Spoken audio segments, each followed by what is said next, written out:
Hello guys, so for today I'm gonna show you the process in FBA product sourcing, or the updated process on FBA product sourcing.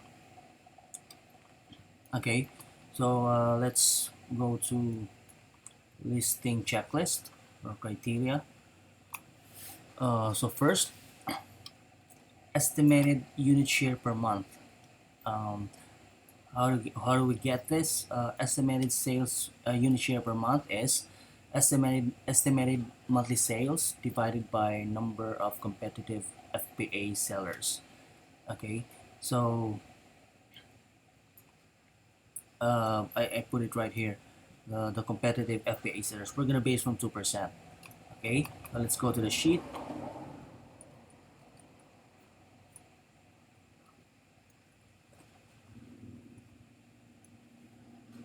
Okay, let's go to the sheet.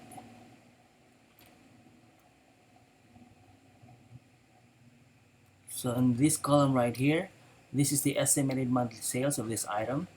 It has six sales in a month, and there are four FBA sellers within 2% of the buy box. So FBA sellers, not just any competitive sellers, but only FBA sellers. So how do we get that? How do we find that? Let's go to let's say this listing. Okay, I log into Jungle Scout to see how many sales we have for this particular item.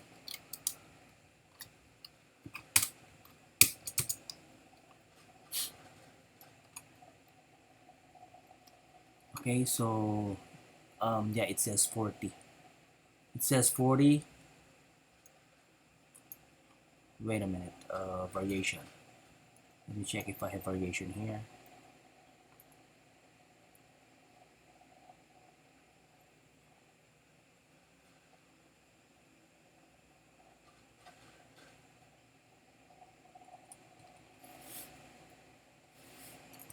I hear the next row. Estimated unit share per month for variations. Okay, so because this item has variations. Okay, let me just read the second one. Estimated unit share per month for variations. Divide monthly sales by the number of in-stock variations as per rev seller.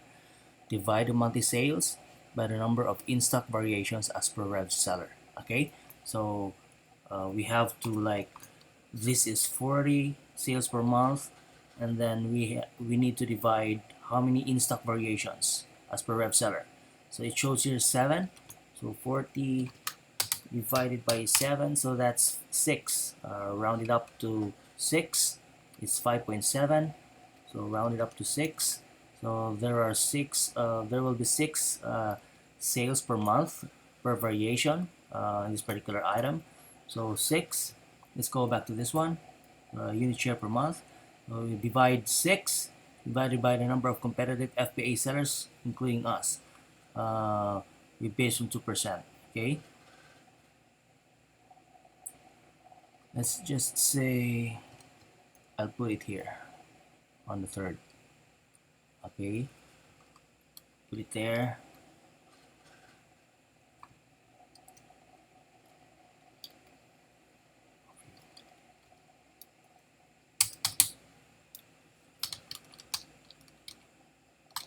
Okay. So there it goes.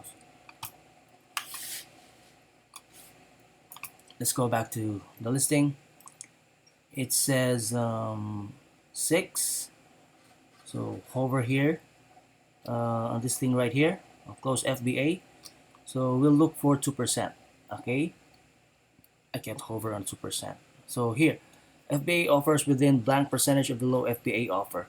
So as per our criteria, we need to look at 2% of low FBA. So how many? 2% of low FBA. There are 3, 1%, 2%, 3%. All of them has 3. Okay, all of them has 3 FBA competitive sellers. So we look at 2%, and it says 3 plus 1. That is the lowest FBA seller. So we have 4 FBA competitive sellers. Okay, do you get my point? 3 competitive FBA sellers plus 1 the existing or the lowest FBA seller, lowest offer of an FBA seller. So that's 4 competitive FBA sellers. So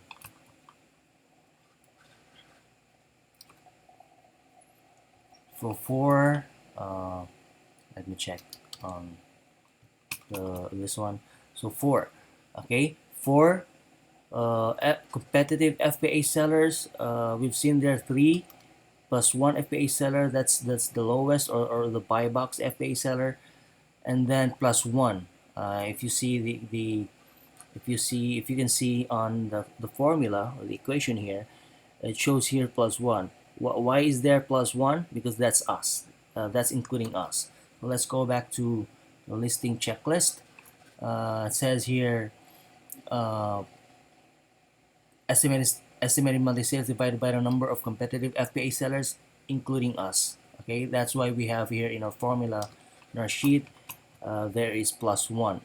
So this is like 4, but actually it is 5. So 6 divided by 5, and round it up to 1. 6 divided by 5, so that's 1.2.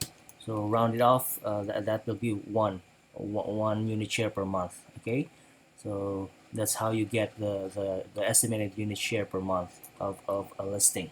Okay, so we've covered 3 rows of the criteria in this particular on this particular item. Okay, so estimated unit share per month, estimated unit share per month for variations, and number of FBA competitors within 2%. Okay, the next criteria is check restrictions, meltable, and hazmat. Okay, so let's go back to the listing. Um, make sure you have installed RevSeller. This is RevSeller, guys. Okay, so let's go back here. It was deleted, but it is here. RevSeller, IP alert. We need to install these extensions. Jungle Scout, FBA calculator. I think there's no need for that because we have RevSeller. We're using RevSeller, and RevSeller has the same capability with the FBA calculator.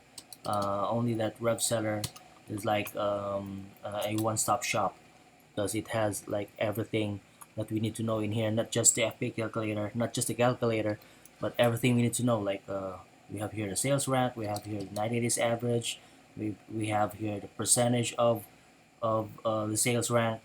So this is a good item actually. 2.52% from the grocery gourmet category. Okay, so okay, let's proceed. Okay, check restrictions, meltable, and hazmat. Okay, so let's go to RevSeller. So this is RevSeller. Hazmat, it is not a hazmat. Meltable, it is not meltable as well. If it is meltable, then you can see something in here highlighted in red. It says melt, right? It says melt. Okay, so if it's meltable, you will see something in here melt, colored red or highlighted red, or font is red. And then hazmat, if it's hazmat, then the color, the font color of this thing will be red. If it's restricted, like if an item is restricted, it will show here restricted. If if it requires approval, it will show something here like REQ approval, something like that. Okay, so for request approval items, we need to we need to try to request approval for that particular item. Say for this one. Okay, let me give you an example. Here, restricted items. Okay, need invoice. Let me check this. Okay, for request approval items. So here, you can see here request approval. Click on that. We try to request approval. Sometimes we get approved automatically. Oh, this is we got approved. in this particular item. We got approved already. Okay, so let me check on this. Okay, so restricted, no. Okay, I'll change this. A7, row 7.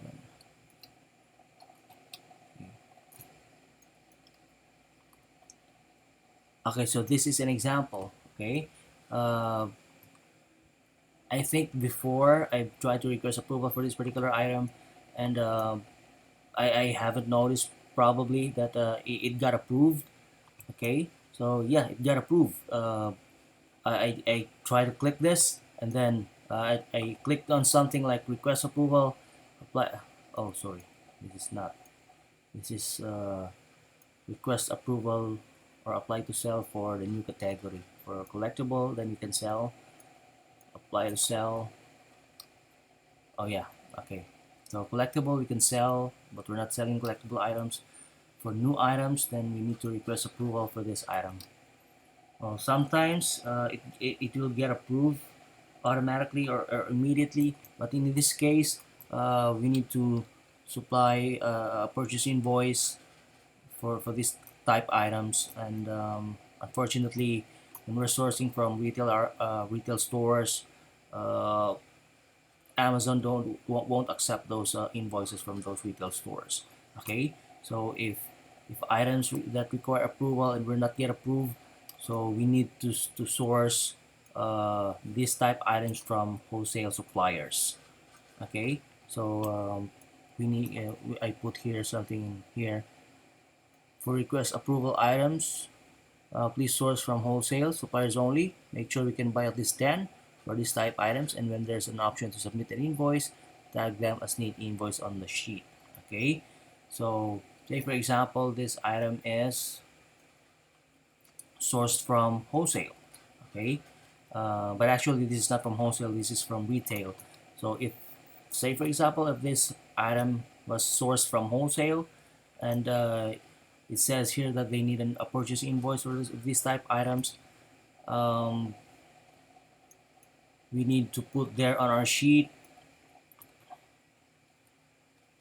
Where is that? Okay, the sheet that we put here need invoice.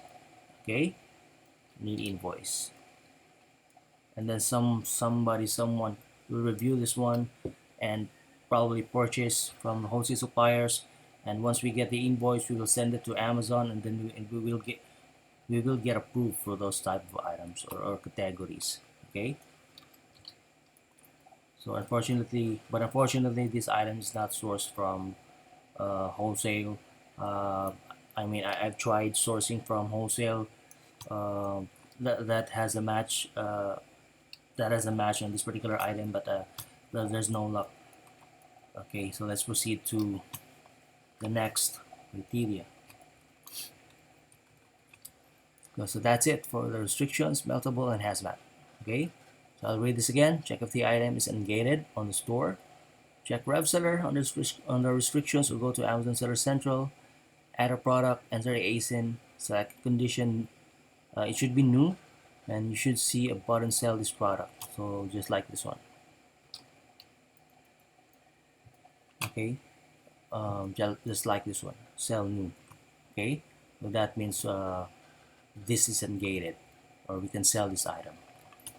And then otherwise, click request approval and see if you can get approved. Also check RevSeller if the item is hazmat or meltable. Don't list such items because we can't sell those items for FBA. So meltable items, the hazmat items, we can sell those items for FBA. Meltable items in this time of the year, during this time of the year, we can't list those items. I think we can list those type of items or meltable items in probably in October until April, or maybe September until April. I'm not exactly sure, but if it is, then we can sell those items. We can read something in here like notable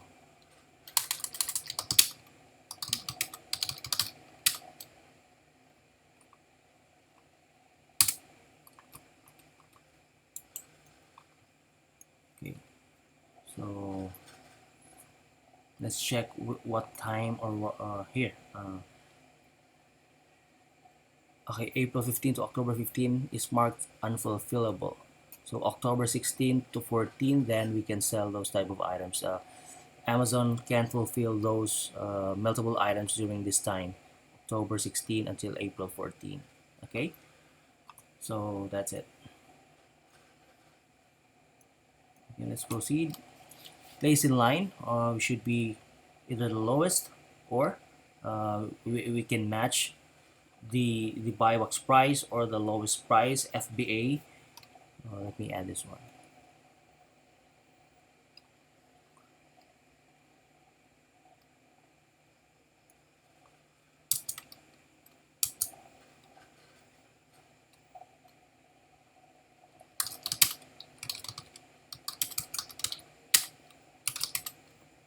Okay, so the lowest or match the lowest FBA or the buy box price.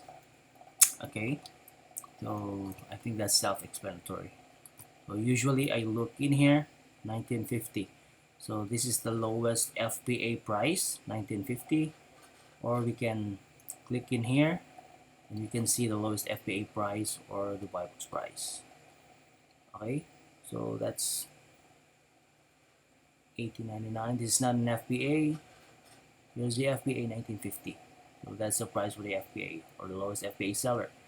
The buy box is not an FBA, so I'm not sure why they got the buy box. Usually FBA will frequently get the buy box. Okay, so yeah, that's it. We won't compete with non-FBA sellers, or we don't compete with FBM sellers. We only compete with FBA sellers. Okay, keep that in mind. Next, number 6, check Keepa history. Check Keepa history and what's the average price over the past 90 days. I mean, we're not basing on the past 90 days or on the Keepa 90 days average. We're basing from FBA price or the buy box price, but we still need this. We still need these numbers. If we go to the sheet, we can see here something a column called average 90 price. So we will encode the average 90 days price on this column. So we can easily find it here in web seller. So this is 90 days average, on 24.45 for third party, and this includes FBA, by the way. When it says 3P, that includes FBA. Okay. Okay, so sometimes you can see here Amazon price as well for the 90 days average. So usually if there's Amazon, then I will have to choose whichever is the lower price, okay, or the lowest price. So in this case, there's no Amazon, so it only shows the third party or the FBA seller, and we put it here, 28.95. So this is 28.95. Okay,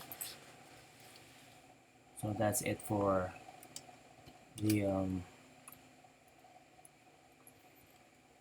for number 6. Okay, number 7, ROI. ROI should be 10% or greater. Below 10%, we don't usually list those items. I mean, I understand that there will be fluctuations. Sometimes if the ROI is 9 or 8, I'm still listing those products because you'll never know that because of price fluctuations, probably those items will the ROI will improve or the ROI will increase. You'll never know. So but for purchasing items, if the ROI is less than 10, then we're not gonna purchase those items.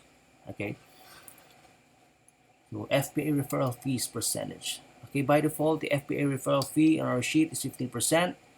In some categories this number will change. Say for example for clothing, it's 17%, or for some grocery items it's only 8%.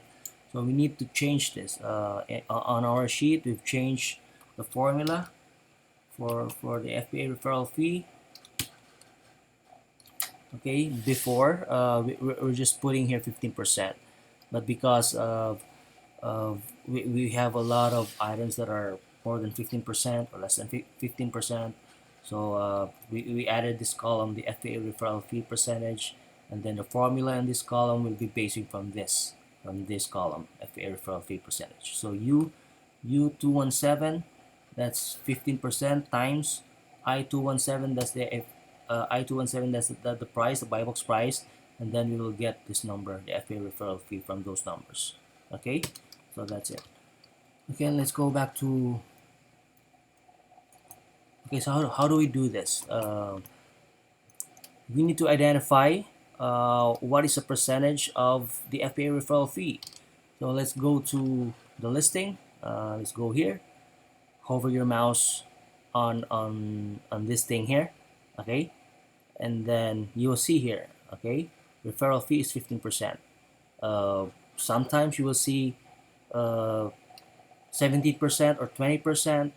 Okay, you will just have to look on this and remember how many percent this particular listing has for the referral fee, and then copy this one as well, fulfillment fee, and then the storage fees, because we will be adding this things on here on the sheet as well. Okay, it's 475 and then 05 for the storage fee, and then it will calculate the total FBA fees after that.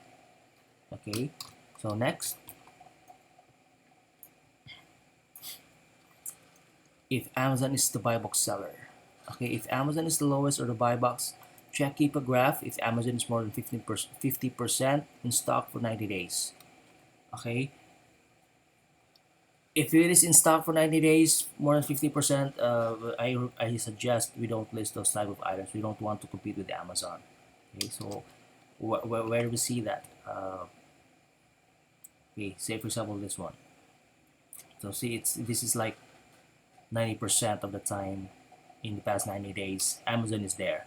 When you see a yellow color or highlight on the Keepa graph, so that means Amazon is there. Amazon is in stock. So it says 0%, but it's not. It's not. It's actually maybe 90% of the time. So let's try to open this and see Keepa real time. Okay. Scroll below and you'll see Keepa below. Let's wait for Keepa. So yeah, Amazon is always there. It's not just 90%, it's 100% for the past like 3 months. So that's 90 days. Okay, so that's 100% Amazon is in stock. Okay, so that's it. So by the way, we're using tactical arbitrage in sourcing. So on the tactical arbitrage page, on the view data page, you I put this column, the history chart, on the left portion. Why? So that I'm always checking first the Keepa history, and always checking first if Amazon is there. If Amazon is there, then I'll move on to the next item, so and search for other products. Okay, or if the sales is less than like less than 10, I'll move on to the next product. So that's why I have a filter here. I put here 15 until the greatest number that I can think of. So 15 sales per month, and then apply. So so that I won't be able to see numbers less than 15 or less than 10. Okay, and then the next column that I want to see is the Keepa history. Okay, so I'm also filtering the source from here. Uh, I do not include, or I excluded Amazon or major, or if you want to exclude eBay, you can do that as well. But we're getting items, good items from eBay as well. So I don't exclude eBay. Only Amazon and major, because a major store. Okay, this is major. Okay, major.com. Uh, we won't be able to list items from this supplier because we won't be able to. They won't be able to ship their items into the state that where our warehouse is located. So that's why we can source from this supplier. Okay. So you can use the filters here, although it's a different training video. I have created a different training video for that, but yeah, that's a reason why I put these columns on the left side so that I can easily see these numbers, this data from the left portion. Okay, so let's go to the next criteria. So Amazon is the buy box. If it's more than 50%, 50%, then we're not going to be able to list those type of items. We don't want to compete with Amazon.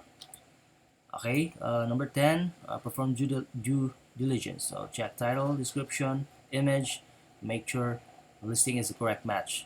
Okay, and then number 11, supplier minimum order quantity. So if we are sourcing from retail, just like what I did for now, I'm sourcing, I'm focusing mainly on retail stores. I don't usually source from wholesale stores. But if you are sourcing from wholesale stores, from wholesale suppliers, please keep in mind that usually those suppliers have minimum order quantity, or in short, we call it MOQ. Okay, so if there is a minimum order quantity, so we should do this: divide the supplier minimum order quantity with the monthly sales. Take note, shared monthly sales. So make sure that the supplier stocks will not exceed 2 months. So say for example for this item. Okay, so the monthly let's find a bigger number. So say for example this one. The estimated share per month, the unit share per month is 57. So say for example you're sourcing from a supplier that has like 100 minimum order quantity, or say for example a 200 minimum order quantity. Okay, so I've seen suppliers like that, 200 minimum order quantity, and then the estimated unit share per month is only 57. So we have to divide 200 divided by 57. So that's 3.5 months. Okay, 3.5 months. So that's more than 2 months or more than a month. We're not gonna be able to list those items because it's too risky if we have that long enough stock. Uh, I suggest that we can just have like 2 months, uh, 2 months of stock, and then we can restock if it gets out of stock. But more than that, I do not suggest. It's better to have like a month or 2 months only of supply. Okay, because we'll never know. I mean, Amazon is like uh, sometimes they're it's weird. I mean, Amazon sometimes is say for example making items restricted even if it's not, or even if it's selling for like months, and then all of a sudden they'll make the item restricted. So if you're selling an item that is if you're stocking for like 3 months, 5 months, so it's too risky for that. It's too risky. So that is why most sellers will only have a maximum of 2 months supply for a single, for a particular item. Okay, so that's it for the MOQ. Okay, number 12 is IP alert. Okay, IP claims on Amazon. So we have this software, or extension on Amazon. I mean in Google Chrome. Okay, just click on this link, or on here on this link, and then we can add that to Chrome immediately. And then I will also give you this license key. I'll give you this license key so that you can uh, use that Chrome extension. So what is that for? Let me see here if I can find IP alert. So here's an IP alert. Let's try to open this. If you were able to open a page, a pop-up will automatically you can see a pop-up saying that the brand is known to file IP complaints. Or if you don't see the pop-up, you can see it right here on the brand, beside the brand. So there's a red like a siren. So if you if it does not have an IP complaint, if the brand doesn't have those IP claims, uh, you will see a check mark green here. Okay, if it's not, then you'll see a red button here or something like a siren. So that's an example of the IP claims. So let's go back to the listing checklist again. That's it for the IP claims or the IP alert extension. Number 13, we don't want to list heavy or big items, so avoid items that are too heavy for now. If it's more than 5 pounds, we stay away from those type of items because there will be uh, a bigger charge or shipping charge if you ship them to Amazon. Uh, I mean, for the inbound shipping, I mean, in the inbound shipping, if the store like Home Depot is giving us free shipping for items, for some items, but the problem is the outbound shipping. If you ship them to Amazon, then uh, we will be charged bigger shipping fee for those type of items. Okay, so the maximum is 5 pounds for now. Number 14 is breakable items. So avoid listing very breakable items, example mirror or anything else made of glass. We'll skip them for now. Request approval items. Okay, so I've already explained this. So please source from wholesale suppliers only. Make sure we can buy at least 10 for this type items, and then there's an option to submit an invoice, tag them as need invoice on the sheet. So I already showed that before. I mean earlier. Okay, for items not ordered due to some criteria not met. So usually for price fluctuations, if it's not ordered because at the time of listing we were um, profitable, but at the time when it's checked and ready to purchase, ready to be purchased, it's not profitable. So let's recheck those items very frequently because we'll never know. Those price fluctuations, some items will have really will really fluctuate a lot.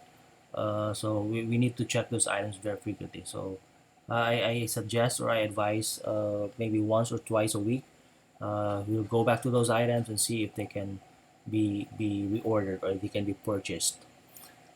Okay, so if they can be purchased, then I suggest to inform the purchasing team immediately that this item is good to order so that they can order them immediately. Okay. Um, the last is if the brand is the seller. Okay, if the brand is the seller, we don't want to list those items. If the IP alert does not, if it's not included yet on the IP alert um, extension, then maybe in the future those brands uh, will complain and complain to Amazon that we are not an authorized seller. We're not an authorized seller, and we're selling their brands or their products. So let's keep that in mind. If the brand is the seller, so we don't want to list those type items. Okay. So that's it. This is the listing criteria, FBA listing criteria. So let's try the source.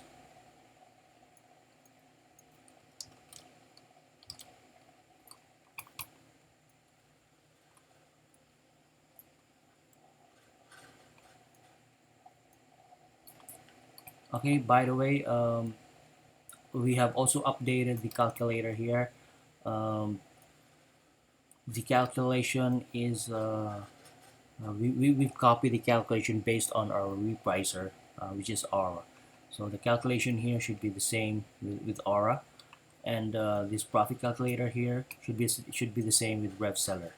Okay, what's the difference? The difference is in the other sheet, this one and Aura. Uh, for the FBA total fees, they do not include the storage fees. Okay, for Aura and the our calculator here on our listing sheet, on the FBA lead sheet, we do not include the FBA storage fees. This is the total fees. Okay, so see, FBA storage fees is not included, so only the FBA referral fee plus the fulfillment fee. Okay, but in our profit calculator, It was included. It is included because I'm copying this profit calculator from RevSeller. Okay, so let's check.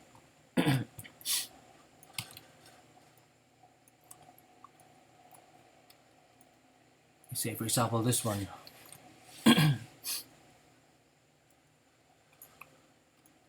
So say for example, I got this one TA or tactical arbitrage. I got this. I click the links, and this is the item that I've clicked. Okay, so first I have to check. I'm gonna show you how to use a profit calculator. Okay, I'm gonna show you how to use this because this is just a suggestion, guys. When I'm sourcing, when I'm finding products, I usually want to get or want to know if the item is profitable. That's what I wanted to know first. Okay, so I wanted to check first if it's profitable.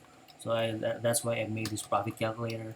It's easier to look here because there are all rows here only have numbers. So not not like here that you will still look for the numbers. You will still look for those columns that has numbers because we have here a lot of things like the Amazon URL, supplier URL, and all other columns that are not needed for the profit calculation.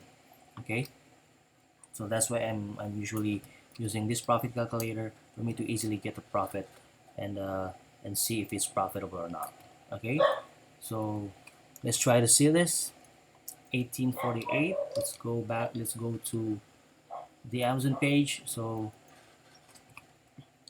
let's encode this in the profit calculator. So 1848, and then the selling price or about the lowest FBA price is 34.48. Okay, 34.48, and the unit cost is 1848. 1848. Okay, and then let's copy the landed cost. Okay, take note. Let's copy the landed cost and paste it on the RevSeller. So we have 16% ROI. Okay, so let's see if it matches our profit calculator. Let's hover this. It's 15%, and fulfillment fee is 475 and 05 and 05 for the storage fee. 15%, 475, 05. So 15%, 05. So let's put here 15%. Okay, 15%, and the fulfillment is 475, and here is 0.05. Okay, so the profit is 342. Let's check. 342 the same, and ROI and profit margin is 16% and 10%. Let's go back there to the sheet. 16% and 10%, so they're the same. Okay, so it matches the calculator and RevSeller. I mean the RevSeller or the FBA calculator matches our profit calculator on the sheet. So this is exactly the same calculation. So we are profitable. This is a potential item to list, and after that we'll see if we can list the item. So here we can list the item. We can sell this item. It's not known for IP claims, and the sales. Usually I do a refresh on Jungle Scout to see the real number of sales. Let's wait for Jungle Scout to load. Okay, so it's 40. So it's refreshed and it's 40. And like I said on earlier, when it has variation, then we have to divide the number of in-stock variations. So 40 divided by 7. 40 divided by 7, so that's 5.7. So let's round it up to 6. So 6 sales per month. Let's divide it by the number of competitive sellers on inside 2%. Okay, so 2% is 3, so that includes the lowest, so that's 4. Let's encode here 4. Estimated monthly sales is 6, and then competitive sellers is 4, including us, that will be 5. So 6 divided by 5, that's 1. 6 divided by 5, Okay, 1.2, so that's 1. Let's round it off to 1. Okay, so wanting to purchase in 1 month, that will be 1. If you change this to 2 months, that will be 2. Okay, but for now, let's have stocks that's good for a month only. Okay, I mean, we can change this in the future if you want, but for now, let's start with 1 month stock. So that's it. Next is check um, check keep a graph.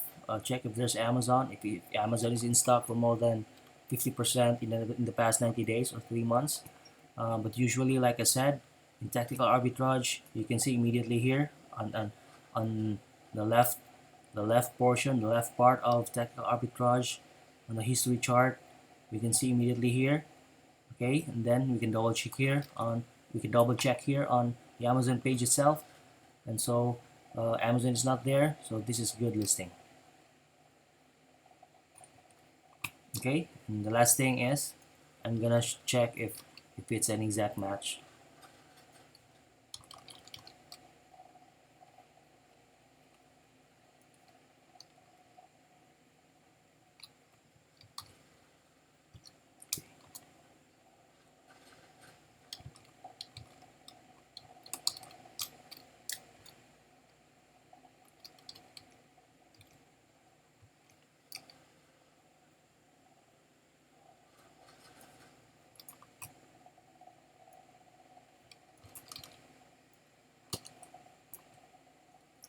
Okay,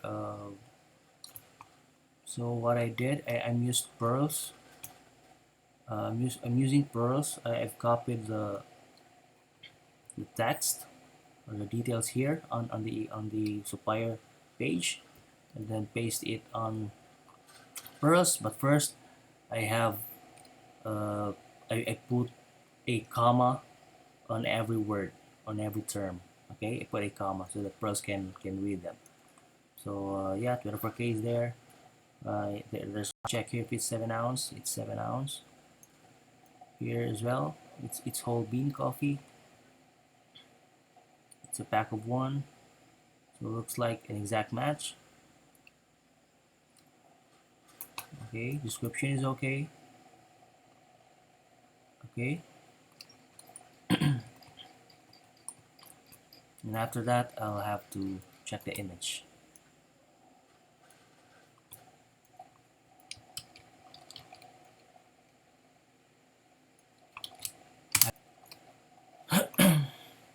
Let's wait for the item to finish loading.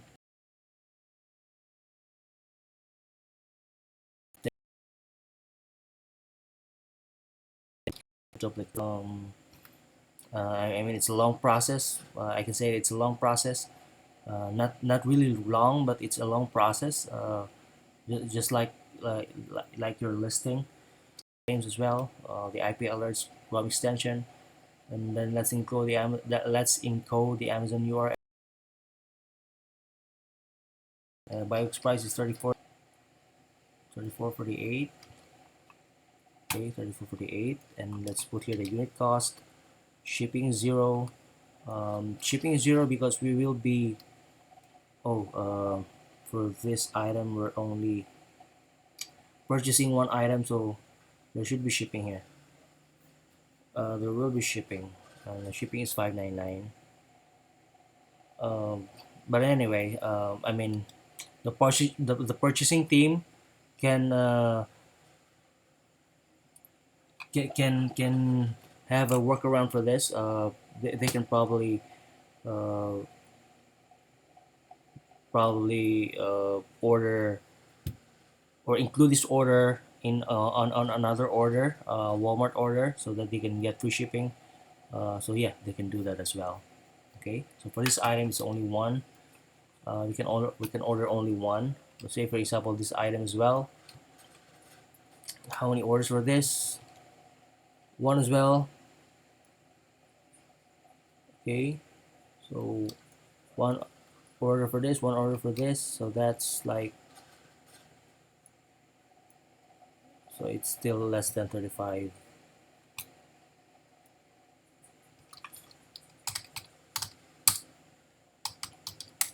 So still less than 45. Maybe this one, we can include this one. So that's more than 35. Okay, you can include this one. And how many orders is that? That's also one. So that's more than 35. So these three orders, the purchasing team can order maybe the three of these orders. They can order in one single order so that we can get free shipping. Okay, so that's it. Okay, and yeah, the average 90 price, let's get it here. If you can see Amazon here, if the Amazon is lower than the 3P or the third party, then we use Amazon, and then we encode it here. 90 days BSR. Let's go back to the page, and this is the 90 days BSR, or the rank. Okay, let's put the rank here, and then product name. This is the title of the product in Amazon. Source variation.